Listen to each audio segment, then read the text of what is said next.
Esse é o dividend yield que o Banco do Brasil, ticker BBAS3 na B3, entregou aos seus acionistas nos últimos 12 meses.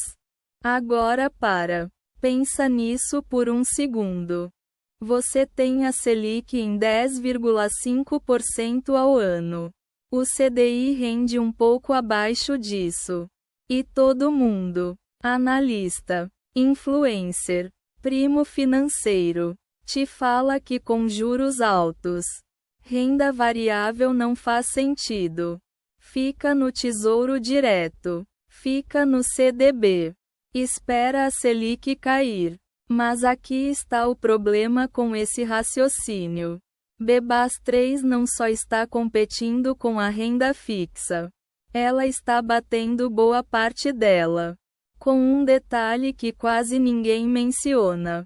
O dividendo tende a crescer. O CDB não. E tem um número específico nos últimos resultados do Banco do Brasil que 90% dos investidores, pessoa física, simplesmente ignoram. Um número que muda completamente o cálculo de risco e retorno dessa ação. Vou te mostrar exatamente o que é. E por que ele importa para o seu dinheiro agora. Quando o Banco do Brasil divulgou o resultado do primeiro trimestre de 2024, a ação caiu. O Ibovespa estava instável. O mercado estava nervoso com a questão fiscal. E todo o setor bancário levou pressão.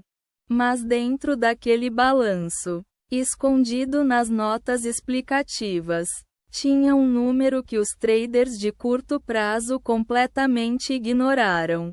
E que os gestores de fundos de dividendos viram imediatamente. Esse número explica por que BBAS3 continua sendo uma das posições favoritas de casas como BTG e XP em carteiras de renda variável. E ele vai mudar a forma como você analisa essa ação daqui para frente. Mas antes de chegar lá, você precisa entender quem é essa empresa de verdade. Porque não é só um banco. O Banco do Brasil é, em uma frase, o maior banco público do país. Com mais de 200 anos de história.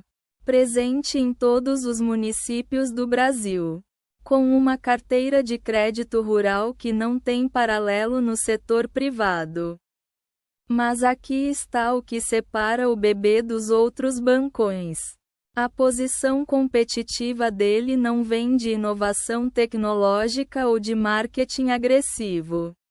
Vem de uma vantagem estrutural quase impossível de replicar.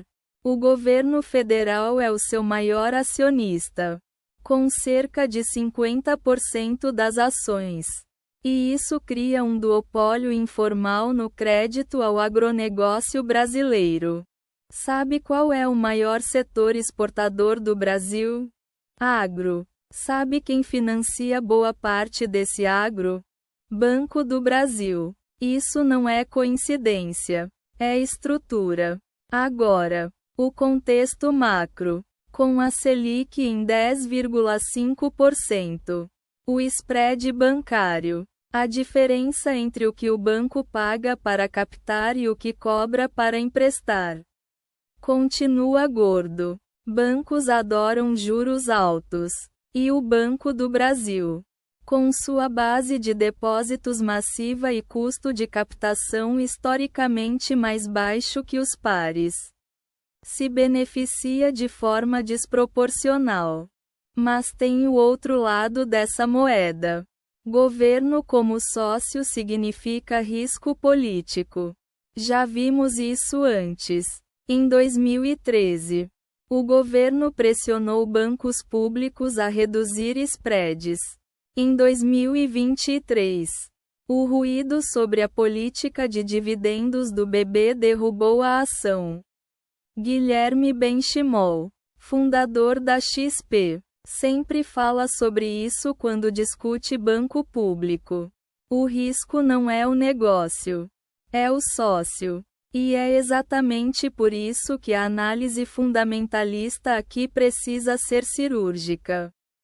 Vamos aos números. Porque no mercado financeiro, opinião sem número é só ruído. O CDI você tributa. Dividendo no Brasil é isento de imposto de renda para pessoa física. Então líquido de IR.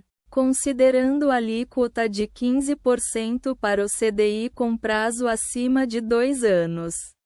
O CDI te entrega cerca de R$ 89,00 líquidos. O dividendo do BB te entrega os R$ 87,00 inteiros.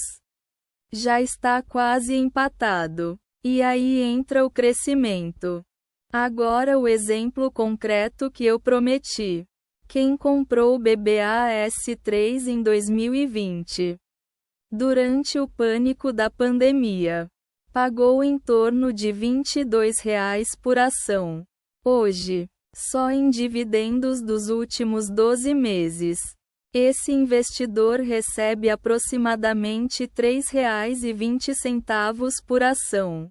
Isso é um yield on cost de quase 14,5% sobre o preço de compra original. Não tem CDB de banco grande que te paga isso. E esse é o número que eu mencionei no começo. O yield on cost acumulado dos últimos anos para quem teve paciência. Os fundos de dividendos viram isso. E estão sentados nessa posição enquanto o investidor de curto prazo vende no primeiro susto. Agora o ângulo contrário. Porque se você só lê o lado positivo, você não está investindo, está torcendo. Framework de decisão. Simples e direto. Com a Selic em 10,5%.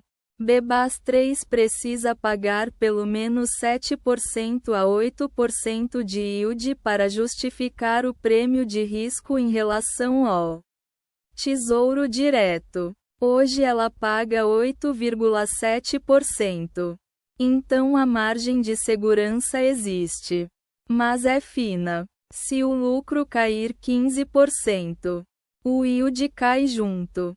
E uma última comparação para você fixar esse ponto. Uma NTNB com vencimento em 2035 paga hoje aproximadamente IPCA mais 6,2% ao ano. Se o IPCA ficar em 4%, isso é 10,2% bruto. Cerca de 8,7% líquido. BBAS3 está pagando exatamente isso. Com potencial de crescimento do dividendo. Mas com risco de ação. Qual você prefere? Essa é a pergunta que você precisa responder para si mesmo antes de qualquer decisão. Nos próximos 12 meses, BBAS3 vai pagar mais dividendos líquidos de IR do que qualquer CDB de banco grande disponível hoje. Para o investidor pessoa física. E quem não estiver posicionado antes da próxima queda de Selic vai se arrepender quando o mercado recalibrar o valuation desse banco. O desconto político está errado.